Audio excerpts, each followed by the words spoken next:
All right. Okay. Guys, to the front. So today we have a guest speaker, Mark Tufano, and he's here for part of Startup Week. So we're going to start with just a few announcements. If you can you please turn off your cell phones or silence them so it doesn't interrupt his presentation. And there's also going to be multiple ways of asking questions because we're going to have a Q&A session. So feel free to ask questions through poll everywhere. You text IST startup and to 37607. Is that written anywhere? I'll write that bigger. To 37607. And then in that text, make sure to include the room number that we're in, so 113, because there's multiple sessions going on right now, so we won't know who's asking who a question. Twitter, you can text or tweet IST Startup, hashtag IST Startup, and tweet with a Q, a colon, and then the question. And then also, during the Q&A, you can also just raise your hand, and we'll call on you. Students are also welcome to take photos and tag IST Startup to share on Flickr and Instagram. And if you guys don't want to be filmed or have your picture taken of you, can you please move to the back of the room? And then afterward, I guess come see me and provide your name and user ID, and we'll send that to Emily Spokus. All right, so to introduce him, Mark Tufano is the founder of Brightly Digital, a digital studio that creates and implements digital strategies to connect brands with their audiences. Brightly's capabilities include web design, social media, and digital marketing. In addition to his work at Brightly, Tufano is on the online video analytics team at Nielsen. Previously, Tufano has worked on freelance projects as a digital strategist in social media and web design, and also worked in the financial services industry for KPMG and Ernst & Young. Tufano is a 2009 graduate of the College of IST at Penn State. So I'll let him take over from here.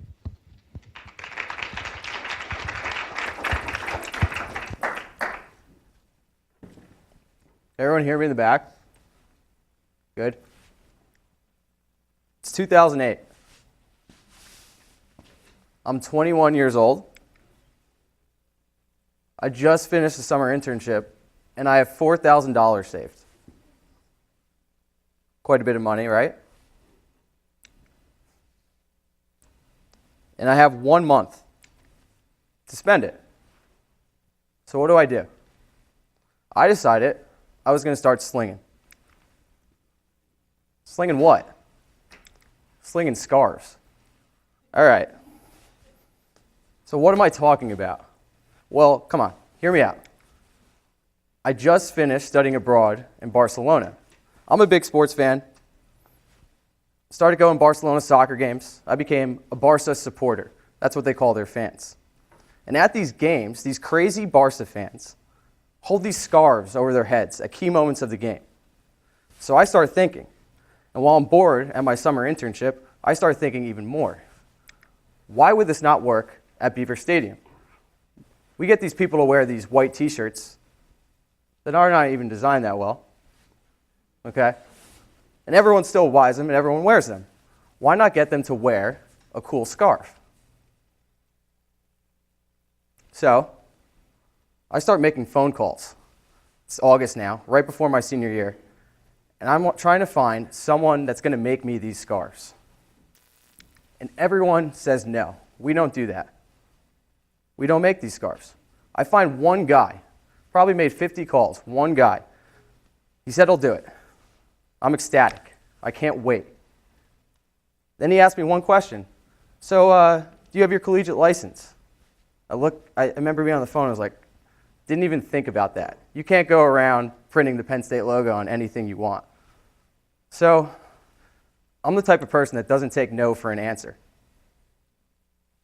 So I'm thinking more, and I read on the Penn State licensing website, everything, all the fine print, and I find a little loophole. You can use a third-party vendor that has a collegiate license.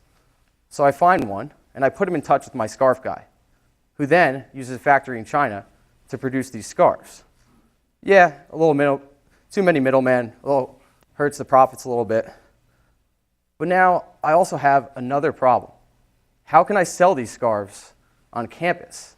You can't just go sell things on campus. Something else I learned. You have to have a fundraiser. So, call my friend up, who happens to be here today, and we're talking, and I sell her on the idea. And she's president of the Penn State Marketing Association, PSMA. And she says, listen, I know you want to do the scarves. Why don't we work out, get a portion of these proceeds, and donate them to PSMA, and then you also have a complete sales team, and you can develop a marketing plan. Perfect. I'm sold. So I put my order in, and I come back one day, and I see all these boxes outside my apartment. They're busted up. They have these Chinese letters on them. I remember just dragging them into my room, and I rip open the boxes, and I dump them out. And I took this picture that day. This is my room. This is my bed. They're all over the floor. They're everywhere. I was swimming in these things. And from that moment on, I became the scarf guy. I brought these things to class. I had them in my backpacks at all times. I brought them to the hub. I posted up, sold them there. I even went to tailgates. I called up alumni, find out parents' friends that were Penn State alumni, and would just get them on the phone. I posted in Facebook groups. I was the most annoying Facebook person you could be friends with because I was always posting where I was selling these scarves. So I think you guys know my story after that, right? I retired. All right, proper introductions. Everyone, I am Mark Tufano. It is not 2008, but it is 2013, and I'm not 21 years old anymore. I'm 26 as of today. Today is my actual birthday.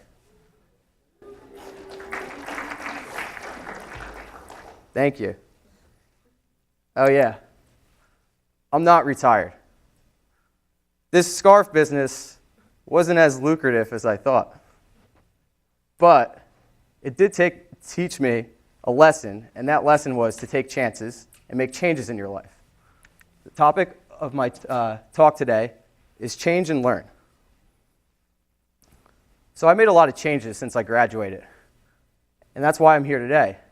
I started my own business, Rightly, a mini digital agency or boutique or studio, whatever you want to call it, that is just like a large agency, but caters to small businesses. So now I'm going to walk through my story and talk about change and how I went about making these changes in my life. I analyzed all the changes I've made, big and small, and I found something in common about all these changes. And this pattern, as I want to call it, I'll call the change cycle. So there's three things that make up a change cycle. There's a trigger. There's something that says in your life you want to do something differently, and you're going to make a change. And then when you decide to make that change, you hit go. And when you hit go, nothing's going to stop you. You put your head down and you do it. And then after doing that, finally you're able to take that little step back, after working hard, not really being so sucked into it that you're able to learn. So, like any young, aspiring entrepreneur, I went to corporate America right out of school. Corporate America wasn't like I planned. Not only did I join corporate America, I joined a Big Four accounting firm. I joined KPMG. I think that's a better shade of dark right now. Okay, so KPMG wasn't like I thought. It wasn't for me. For me, I need a culture that's innovative. I need to be challenged and learn something every single day, or I'm not content. So, after being there for a little while, maybe not even a little while, it was 8 months, I decided I needed a way out and I was going to make a change. So to make a change, I decided I was going to apply to the best company in the world. So I applied to Google. I interviewed for Google for a period of 8 months. 8 months. I can't tell you how many interviews I had. I went in there 3 times to the New York Chelsea office, nailed the interviews every single time. And finally, the brightest day came, and I got that phone call from Google, I remember looking at it. I saw the Mountain View, which is their headquarters, area code. I picked up the phone. Hey, Mark, it's Google. Hey, Google. We just want to say thanks for applying. Best of luck to you. 8 months of interviews, my escape route out of KPMG is gone. Well, then I start thinking, you know what, maybe KPMG is just not right for me. Maybe I'll hop consulting groups. So I changed ships. I went to Ernst & Young. At Ernst & Young is where I hit the trigger. I was working past 10 every day. I was reviewing mortgages, line by line by line. I was reviewing bank accounts, line by line by line. I became an expert in foreclosures. If you ever go through a foreclosure, call me. But it wasn't what I wanted to do. I knew I needed to make a change again. I needed to change something even more drastic. So around this time, I got connected to a restaurant group in North Jersey. And I get to talking to them, got put in touch, had a few meetings, and they were looking for someone to manage their social media, create a social media strategy so they could connect better with their customers. And this sounded great. But one thing, managing your own Twitter account is not like managing a business's Twitter account. You don't think about the content you're pushing out there, and basically it's nothing like it. So when I don't know something, I like reading books. So I went to Amazon, and I typed in social media books. And the #1 bestseller, it was a New York Times bestseller, it was called Likeable Social Media by the CEO of Likeable Media, David Kerpen. I bought the book, and then I start thinking, that name Likeable sounds so familiar. Where did I hear the name Likeable? And then like a bell went off in my head. I said, my sister's ex-boyfriend works there. So we're always friendly. I gave him a call, and then we talked for an hour. And after that hour, not only did he help me shape my proposal for this restaurant group, but he also offered me a potential 2-day-a-week internship at Likeable Media where I could get real brand exposure. I could work with these big brands and see how they do it at an agency level. He knew I wanted to start my own business completely. And then in May, I could go for my business. I finally had everything I needed to hit go. I learned a ton. I basically switched from financial services to digital marketing in a matter of weeks.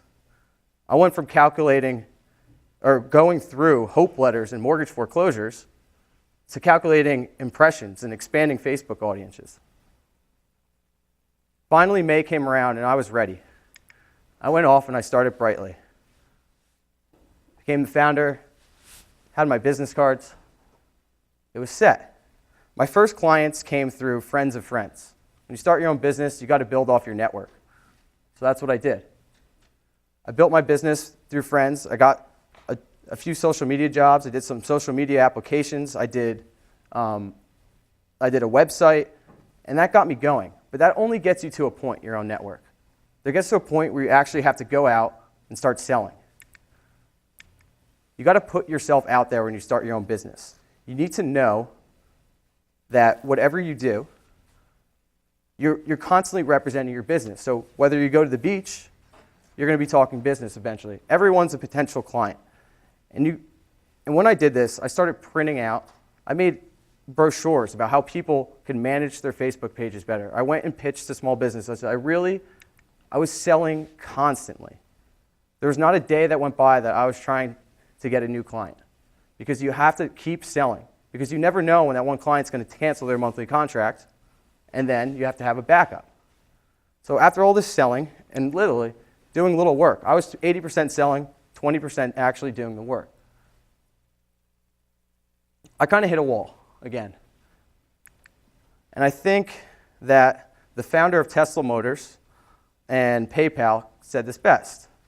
He said, being an entrepreneur is like eating glass and staring at the abyss of death. Okay, that's a little dramatic, but being an entrepreneur is not easy. You work every single day, and you have to absolutely love it. And the only way you really know this is if you actually go out and try it. So after eating glass for a little bit, right, I had my take a step back and learn moment. Took a step back in this change cycle, and I had this moment of clarity.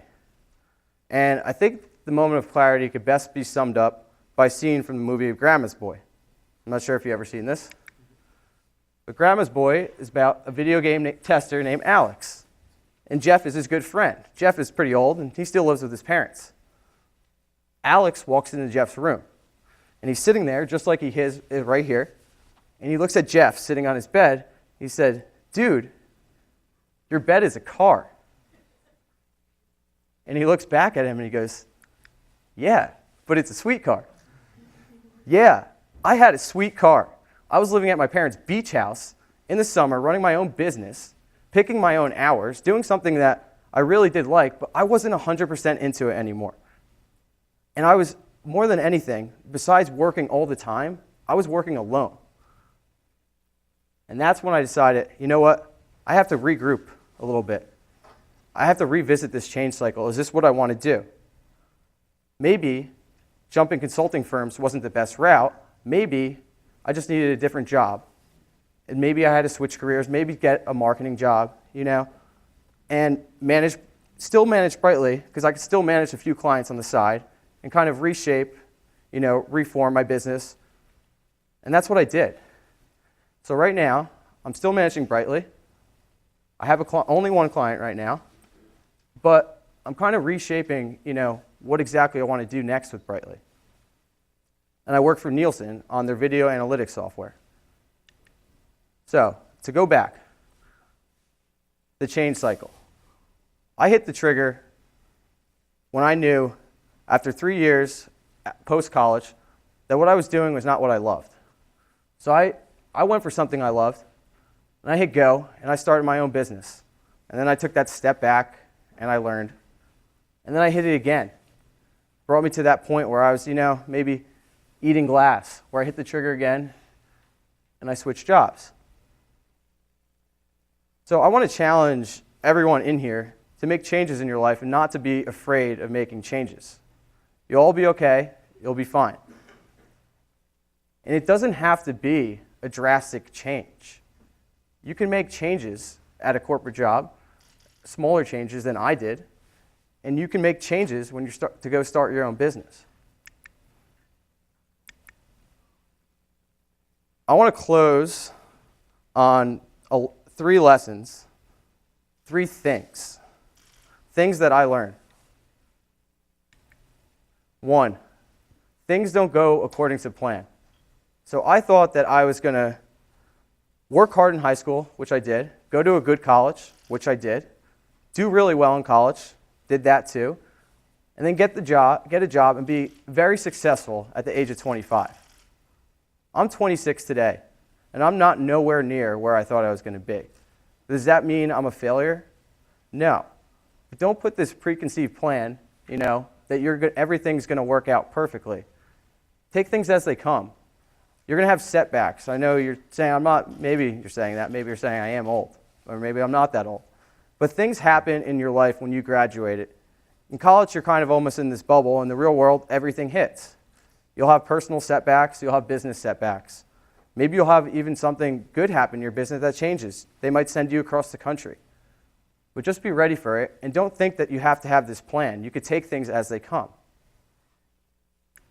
2, things move slow. As you probably realized as I went through this, I have a terrible habit of being impatient. Terrible habit. This doesn't work in the business world. You have to be patient.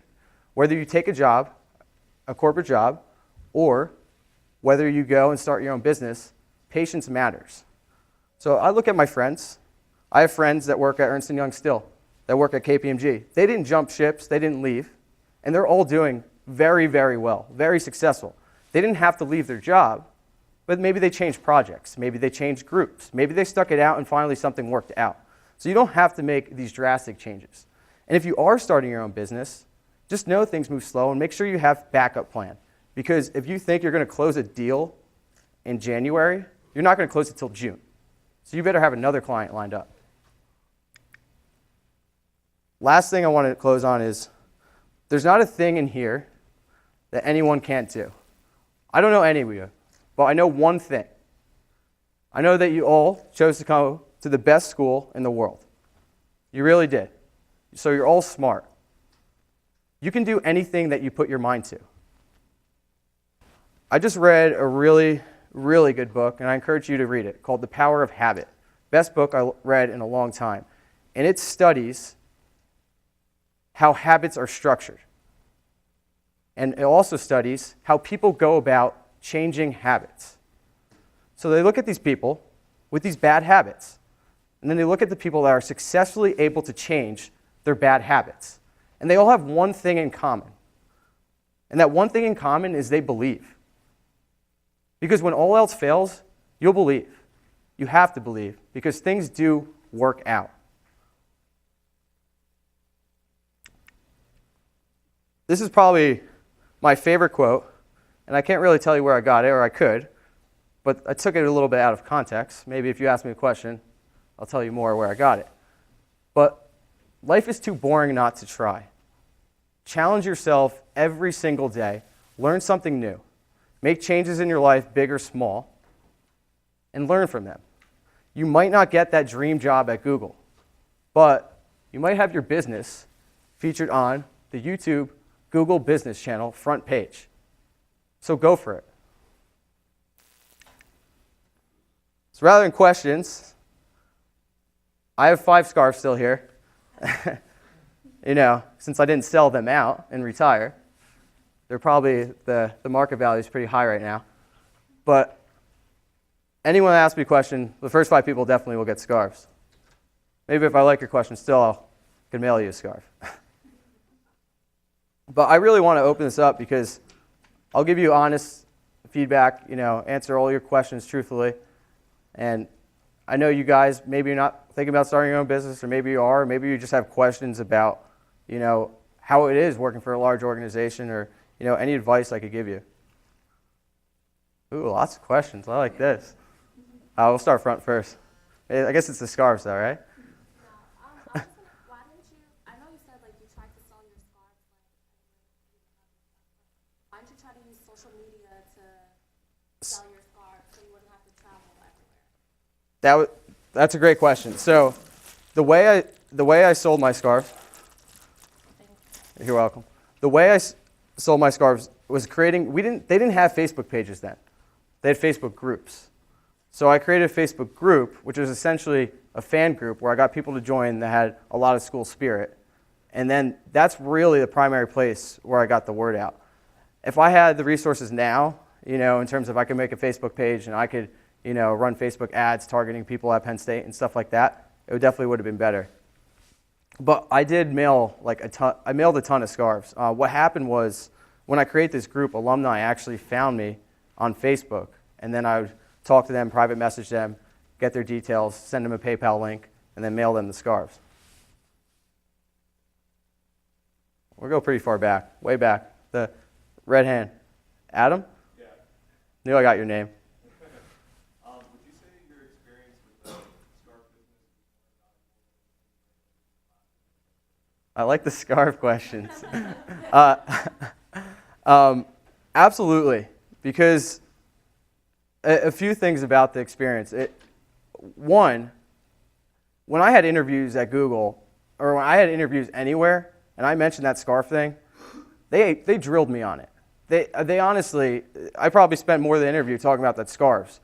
And I did learn a ton from that, because I didn't have a marketing perspective of thinking. I kind of just I have $4,000 of my money. I need to get it back. But it helped me kind of reshape. And I definitely think I learned more from that experience. Not more, but it definitely added to my experience at Penn State. I'm trying to change sides of the room. This side doesn't like me, so we'll stay over here. Right there, second row, striped shirt. Adam, you can come down and get your scarf. All right. What's some advice that you would give people right now here at Penn State that want to start their own company? What resources are here at Penn State to kind of help us with that whole process? That's a great question. There's a few things that and I really regret it. I really regretted not knowing about all the resources at Penn State while I was here. But when I was a senior, that's when I got into the entrepreneur scene. And I'm not Lion Launchpad. I was actually looking up. I'm not sure if there's still the incubator program. Maybe. They have Ben Franklin now. Okay. Innovation Park. Incubator programs are great. You also can do independent study. So I worked on a business idea full time the second semester of my senior year. And that was one of the best experiences I ever had. Your Penn State connections are unbelievable. Like, I was going out to breakfast with venture capitalists. I got put in touch with business development at Microsoft to pitch my idea on the phone. And I never would have got these contacts by myself. There would be no chance. And it was amazing. Another thing, any like startup event, this is a great event. This is amazing. Like Startup Weekend was at Penn State. I attended that. And also, like, you can just, hone your skills and learn what you want to do on the side. Like everything I learned was pretty much like tutorial sites. And really, I would say any one of you can go into a business and say you want to become an expert in digital marketing, go into a business and sell your idea to them. And getting hands-on experience is another good way. Another thing I just found out about recently, and I actually was supposed to take a course there, it's called General Assembly. It's like a startup tech campus. You can take classes there, and the classes are really cool. They're taught by the very successful people in the business world they pretty much will teach you. The reason it's not college accredited is because they put together these curriculums or these courses in like a matter of weeks, just because the ideas are so new. That answer a little bit? Nothing on here? All right, because I'm about to get something on the left side. But you're on the square? Oh, okay, cool. One more? Yeah.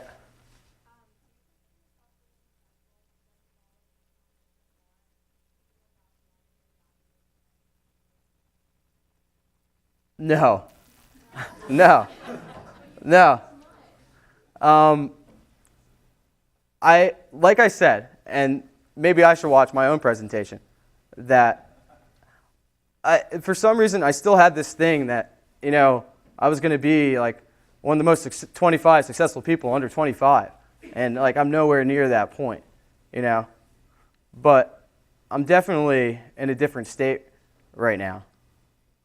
But I think I'll feel successful when, like, my dream is to work on like a cutting edge product. And when that happens, I'll feel successful. Us. Say it right? Yeah. All right. How many clients can or will you try to balance at one time at Right now, Yeah. with my current job, I say it depends on the type of work, but I easily could keep 2 projects going.